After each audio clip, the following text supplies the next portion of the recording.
Hi friends, welcome back to my channel. This is Rosie Rose Reads. I am Rosie and I am reading, and today I am bringing you my July monthly wrap up. I cannot believe that we are at the end of July. I truly can't believe it, but here we are. Today's video is Barbie themed. As you can tell, I have my Barbie nails here.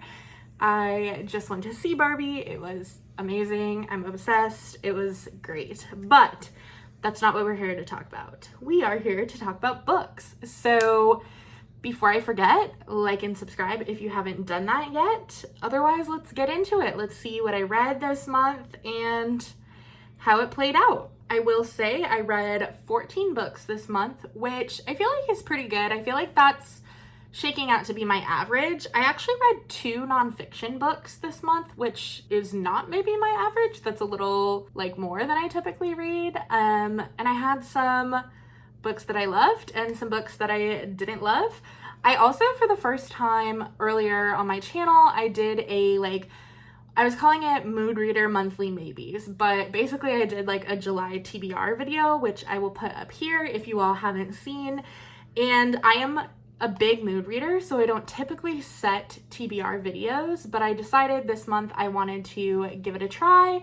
So I set a TBR, and I surprisingly, I think I read 4 books off of my TBR of 10 books. So I feel like that's pretty good. I'm proud of myself for that, and I think that video didn't do great, but I think I'm gonna do another one for August because I found it fun and that's why I made this channel. So yeah, also it has been a hot sec since I posted a video. July just was crazy busy, and honestly, when it's really hot and you just don't have a lot of motivation, at least that's how I get in the summer. So it was hot in July and we didn't go out and do a lot of bookish things. I did go to a boozy book fair with my friends, which I will insert a clip here, but it was so crowded, so there wasn't a lot of filming that I could do. I also got one sticker, which is an audiobook lover sticker that I will insert because I don't have it with me. And yeah, so that was fun, but that was really kind of the only bookish thing that I did. I stopped in at Barnes & Noble, but didn't have any big hauls or anything. Otherwise, I just had a pretty low-key month staying in and reading. So that's where we're at. Okay, the first book. Mom, Dad, Grandma, if you're watching, just skip over this one. So this was when I was still on vacation, on my beach vacation, which I did vlog. I didn't vlog this book because it was I started reading it the last night and the last day, and that was Priest by Sierra Simone. I haven't read any dark romance. That's not typically this isn't even dark romance. This is a taboo romance. I don't typically read taboo romances. It's not my preferred rom-com genre, but I read this and it was something. So listen, I'm not gonna yuck anyone's yum. If you love Sierra Simone, I know a lot of people do. That is great. It was interesting. It certainly stuck with me. I kept bringing things up a couple days after, but I don't think I'll be reading the rest of the series, but you never know. You never know. So that was that. Then I read A Fire Endless by Rebecca Ross. This is the second book in the Elements of Cadence duology, and this duology just absolutely stole my heart. I am so in love with it. So the duology, which I talked about in my June wrap-up, the first book is A River Enchanted, and it follows 2 couples in a magical fantasy Scotland as they try and discover where their missing girls have been going from their clan. And there's magic, there's elemental magic, and there's 2 really beautiful romances, one which is a bit more YA and one which is a bit more adult. So A Fire Endless picks up where A River Enchanted ended off, and some of our characters are separated, some of our characters are finding themselves in new positions, and they're just really trying to figure out how to move forward. And a kind of curse or plague, both maybe, takes over the Isle, and they have to all come together and figure out what is going on. So we have old characters returning who are incredible. We have some new characters who we get to learn more about, and I just absolutely love these books. The magic, the world building, the characters, it's so beautiful. It's stunning. I cannot talk about it enough. I don't know how this is on top of everybody's like cozy fantasy romance. I don't know how this is not at the top of the list. I do know Rebecca Ross's Divine Rivals has been getting a lot of talk recently, which I have not read yet. It is on my list. Believe me, I want to. But I'm hoping that Divine Rivals kind of draws people towards her other work. I can't compare the two since I haven't read Divine Rivals, but all I know is I absolutely love this and I want more people to read it. So I hope that the popularity of Divine Rivals leads people to reading The Elements of Cadence Duology, because these were both 5 stars, beautiful, no complaints. I loved them. Next up, I read The True Love Experiment by Christina Lauren. And in the past, I've been a big Christina Lauren fan. I actually met them when they were on tour promoting Something Wilder, which released 2 years ago, maybe. So The True Love Experiment is in the same universe as The Soulmate Equation, but it can be read as a standalone. I actually wasn't a huge fan of The Soulmate Equation. It was one of their books that didn't quite hit for me, but I still was interested in reading The True Love Experiment, and I had heard some like mixed reviews about it. So it follows Fizzy Chen, who is a romance author, but she is having a bit of writer's block. And she runs into Connor Prince, who is a documentary filmmaker and a single dad, but he has decided that now he's doing a reality TV show. And he decides that Fizzy is the perfect leading lady to star in the reality TV show. As a romance author, he is then going to cast like a Bachelor style show, but each of the men has a trope or character type from romance novels. So there's like the guy next door, there's the bad guy, there's the Prince Charming, there's the one who got away. And it's a really fun idea. And once the show part of the book got underway, I really enjoyed it. However, the beginning was just super slow for me. And as you can tell in my review, like I don't remember all the details of it. But of course, Fizzy and Connor have something going on. Connor was pretty like swoon worthy, if I remember correctly. Yeah, so I gave this one a 3 stars. Like, it was a decent read. It wasn't bad. It didn't blow me away. I then read a romance book that I really enjoyed, and that was Business or Pleasure by Rachel Lynn Solomon. And I have really, really enjoyed all of Rachel Lynn Solomon's books that I have read. Weather Girl and The X Talk, I think it's called.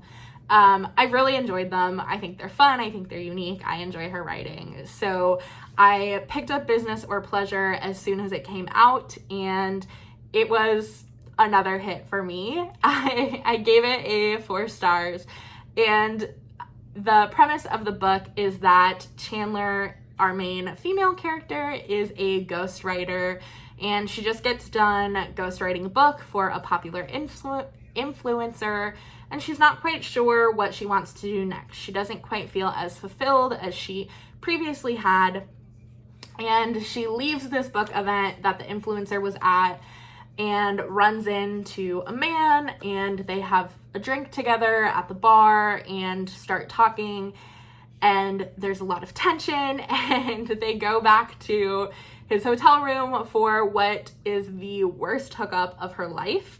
And then the next day, she realizes that this man is actually a Comic-Con sweetheart who was in a show a few years ago that got canceled, but he does the Comic-Con circuit and people absolutely love him. And Finn, that's his name, wants her to ghostwrite his book. So she says yes, they embark on it, and it comes to light that Finn thought their hookup was great, Chandler didn't, and instead Chandler opts to give Finn lessons. And it was so funny, it was so sex positive, it was like just really enjoyable. And I love that they have a Pacific Northwest setting, which is where Rachel Lynn Solomon's from. And it's just like a little bit fun because that's not typically the setting that you see in romance novels. So I really enjoyed it. I also like love Comic-Con, and that's where I actually met my husband.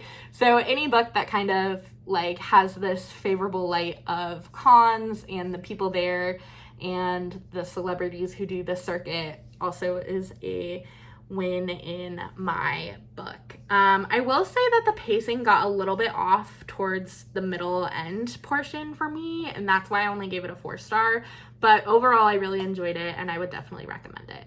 Okay, next up we have our first book off of our July TBR that I read, and that is Tomorrow and Tomorrow and Tomorrow by Gabrielle Zevin. Listen, I honestly don't know what to say about this book that hasn't been said. It's a 5-star book. It was a really powerful book. It's about friendship and love and video games and nostalgia, and it has so much packed into it in such a like really interesting and effective way. It did break my heart. I did cry. The characters are also really complex. They act in ways that are flawed, and they also act in ways that are really relatable, and it felt very reflective of how humans are, of what human nature is. I will say I like went into this expecting that it was gonna change my life, and it didn't change my life per se, but I did like really enjoy it. I think everybody should read it. My husband read it. We had really good conversations about it. Some women that I work with read it, and we had really good conversations about it. And everybody kind of takes away, in my experience so far talking to people about the book, everybody takes away little pieces and sees things in it that then having conversations with them about brings it to light for me. And I think that's my favorite part of this book. It's a book that a lot of people have read. It kind of had its moment at the end of 2022, early 2023. A lot of people have read it. A lot of people have thoughts and feelings about it, but unanimously really enjoy it and can come together and talk about it. And I think when books do that, I think when anything culturally does that, I really enjoy it because it's like a community thing. And I love that aspect of reading. That's why I wanted to make these booktube videos. And I feel like this book really speaks to that people can come together and talk about this book. Another book off of my TBR is When in Rome by Sarah Adams. I actually read this month a little bit separated, but I read them both, so I'll talk about them both. When in Rome and Practice Makes Perfect. So When in Rome follows a pop star, Amelia Rose, but her like stage name is Ray Rose, and she needs a break from her life. She's a huge Audrey Hepburn fan, so she goes to the closest Rome that she can find, and that is Rome, Kentucky. Her car breaks down in this man's like front yard basically, and his name is Noah, and he's like a town sweetheart. Everybody loves him, but he's been really hurt before by a girl who came to town and then wanted to move to the big city, and ultimately their relationship didn't work out. So of course Noah and Amelia are attracted to each other, want to be in a relationship with each other, but Amelia's gonna leave to do her pop star thing and Noah wants to stay. So they're both kind of afraid of being in a relationship with one another. This was a super quick read. It has all of the small town vibes of something like B.K. Borison's Love Light Farms, something like Gilmore Girls vibey, like small town, everybody knows everybody's business, but everybody is rooting for the characters, and it was really fun. Practice Makes Perfect is the second book, and it follows Annie, Noah's youngest sister, and Will, who is Amelia's bodyguard. And Annie is the town angel. Everybody thinks she's so sweet. Everybody thinks she's so innocent. Everybody protects her. Will is this kind of like sexy, mysterious bodyguard. And Annie really wants to settle down, but she doesn't know how to date. Will is a serial dater who doesn't want to settle down and decides to give her dating lessons. And again, they realize they want to be in a relationship, but they're scared because they think they want different things, and they overcome that. This one has about 30 more pages, but also is a really quick read and was a really fun addition to the world of Rome, Kentucky that Sarah Adams is building out and this family. Okay, next up are books that I am obsessed with, which also were on my TBR. No, yeah, my monthly TBR. Why did I forget that was the word? Okay. The City of Brass by S.A. Chakraborty, which is the first book in the Davabad trilogy, and The Kingdom of Copper, which is the second book. I am currently reading the third and final book, so I am just obsessed with these books. They are thick, thick books, but I am so into them right now. S.A. Chakraborty just absolutely built out this wonderful and enthralling world that really captured me and I'm really into.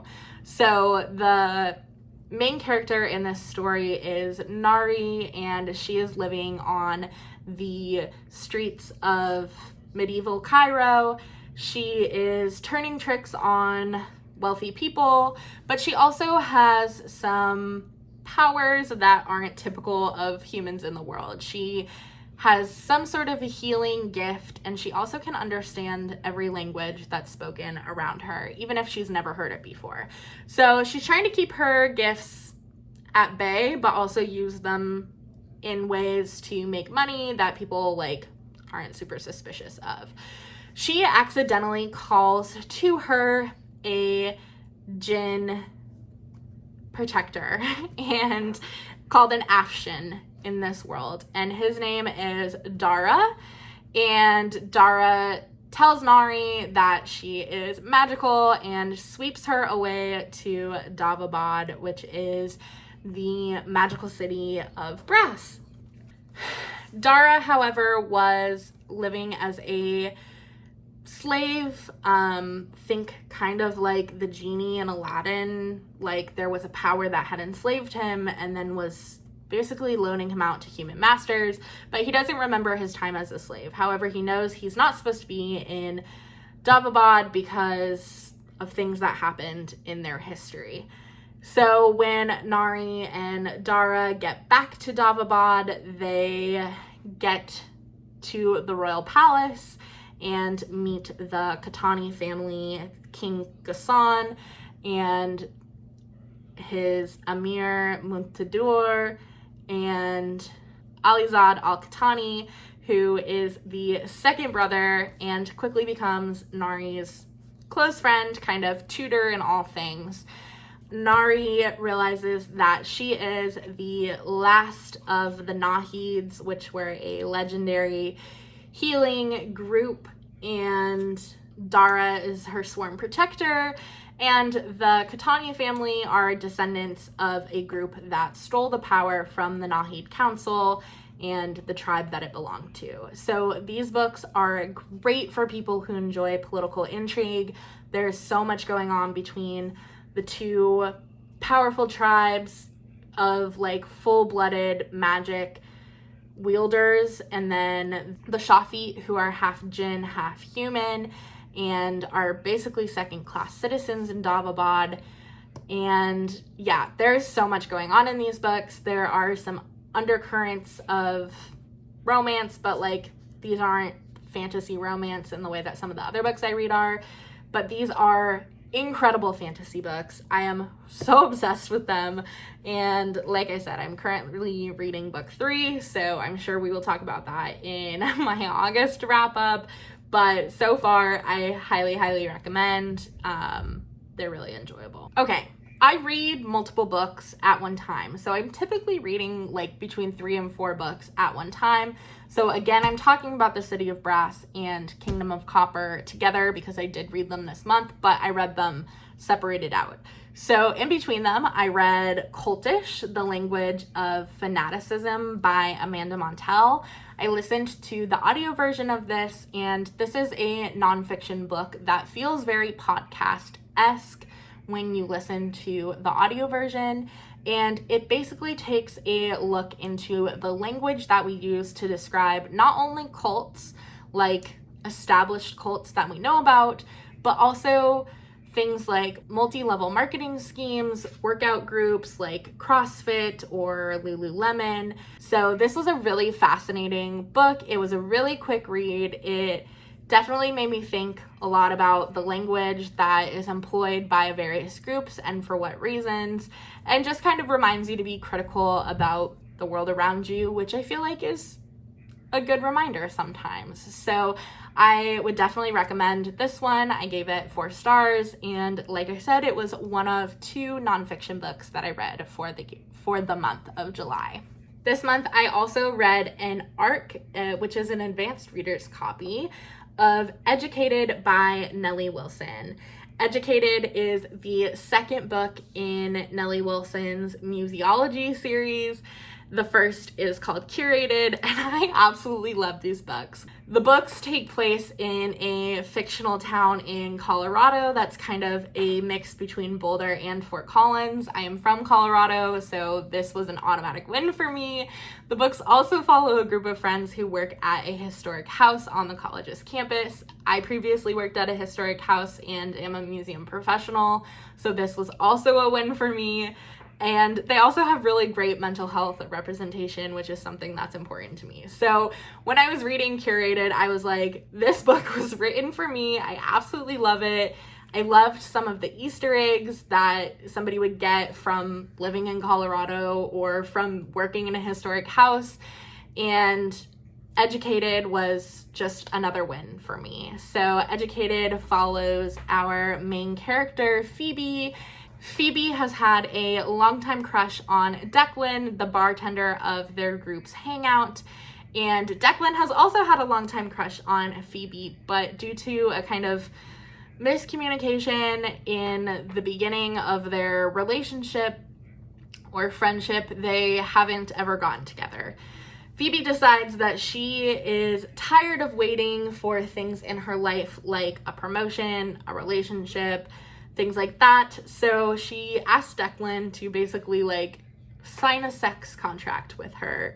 And of course Declan says yes, but Declan quickly realizes that he wants more than that with Phoebe. He wants a relationship because he really cares about her. So it just was so fun. Declan's best friend is an older man named Joe who is a veteran and also trying to find a lost love. We see some recurring characters. We see setup for the next book in the series. I just loved it so much, and I can't say enough about Nellie Wilson's writing and this world and these characters that she's creating. It's so fun. There's so much on page that you don't typically see in a romance.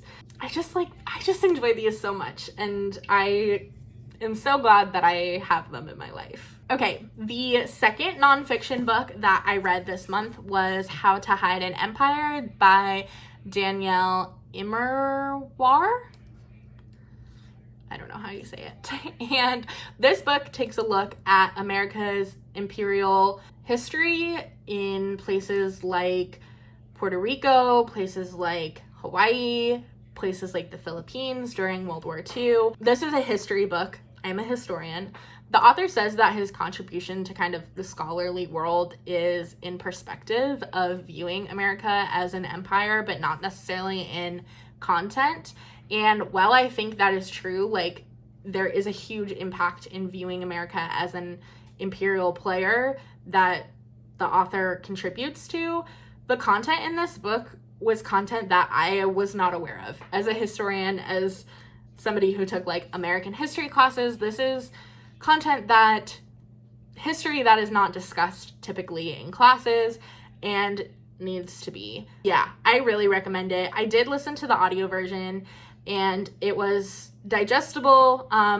There are parts that got to be a lot, but if you break it up into chunks and maybe like listen to a chapter, do something else, listen to something else, and then come back and listen to another chapter, I think it would be more digestible for a general audience. But overall, a very interesting read and topics that I wasn't as versed in that I am glad I learned about through reading this book. Okay, and the final book that I read in July was The Secret Service of Tea and Treason by India Holton.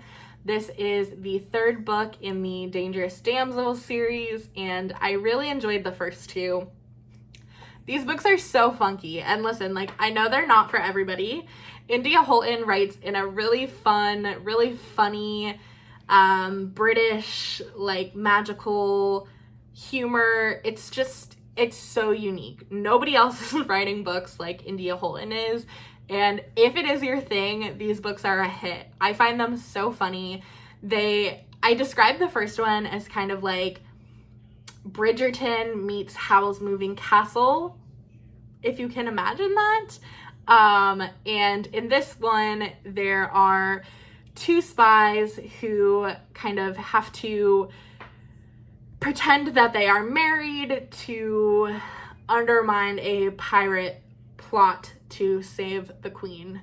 And Agent A, Alice, and Agent B, Daniel Bixby, they are so fun. They're both neurodivergent. I just love them. I love them both as characters. I love the story.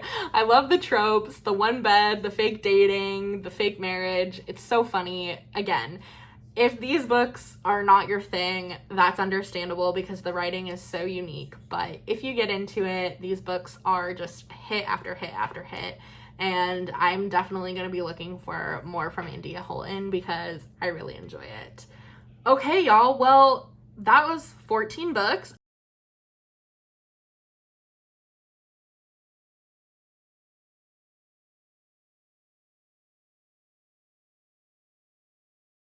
I feel like these videos are so long when I read so many books, but I hope you enjoyed it. Let me know if you've read any of these books, if you have any recommendations based off of what I've read that you think I'll read, that you think I would like. If you take any recommendations from this, please let me know down in the comments or over on my Instagram at Rosie Rose Reads.